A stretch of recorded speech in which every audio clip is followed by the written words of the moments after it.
ដឹងការពិតហើយករណីប្តីចាប់ប្រពន្ធចងនៅក្នុងការដ្ឋានសំណង់មួយកន្លែងកាលពីថ្ងៃទី3ខែមីនាឆ្នាំ2025កន្លងទៅតាមការពិតព្រោះតែខ្លាចរឿងបែបនេះសោះ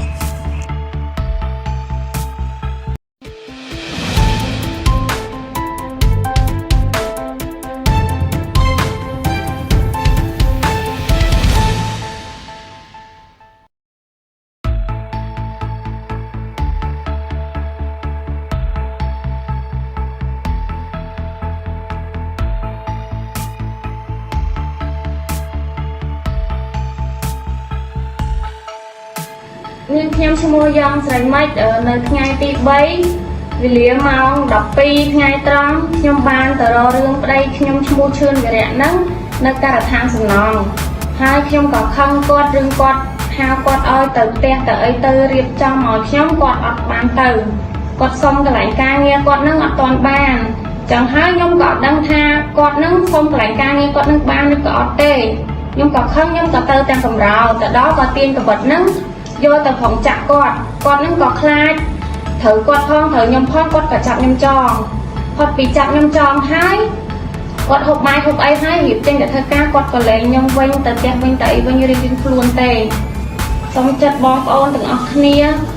អ្នកដែលខុសវីដេអូហ្នឹងសូមបងជួយលុបវីដេអូហ្នឹងឲ្យខ្ញុំផងនេះគ្រាន់តែជារឿងយកច្រឡំទេវាមិនមែនជារឿងពិតទេខ្ញុំបាទឈ្មោះឈឿនវិរៈត្រូវជាប្តីរបស់យ៉ងស្រីម៉េច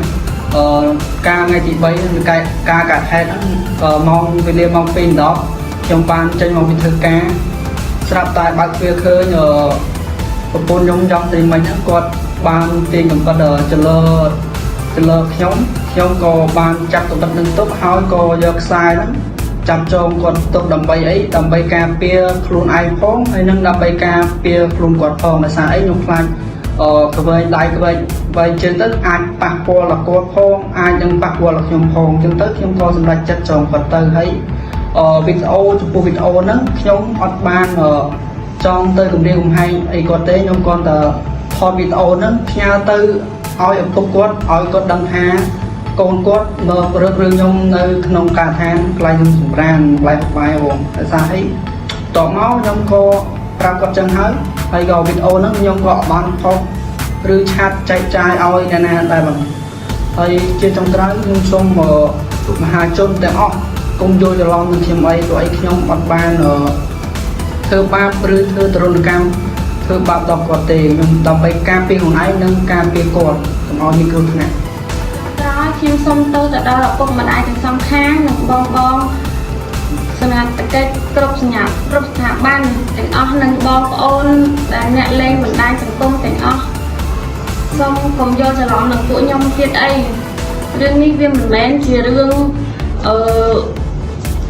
វាយដំត្រង់ធាក់នឹងធ្វើទរណកម្មលើខ្ញុំទេពួកខ្ញុំគាត់ការពារខ្ញុំដោយសារតែខ្ញុំរករឿងគាត់ផងអីផងនឹងខ្លាចប៉ះពាល់ខ្ញុំនិងប៉ះពាល់គាត់សូមចិត្តបងទាំងអស់គ្នាអ្នកដែលមានវីដេអូហ្នឹងសូមបងជួយលុបវីដេអូហ្នឹងចោលឲ្យខ្ញុំវិញផងហើយខ្ញុំបាទសូមទោសដល់ឪពុកម្ដាយទាំងសងខាងនិងសមត្ថកិច្ចគ្រប់ស្ថាប័ននិងមហាជនទាំងអស់សូមកុំយល់ច្រឡំនឹងខ្ញុំទៀតអី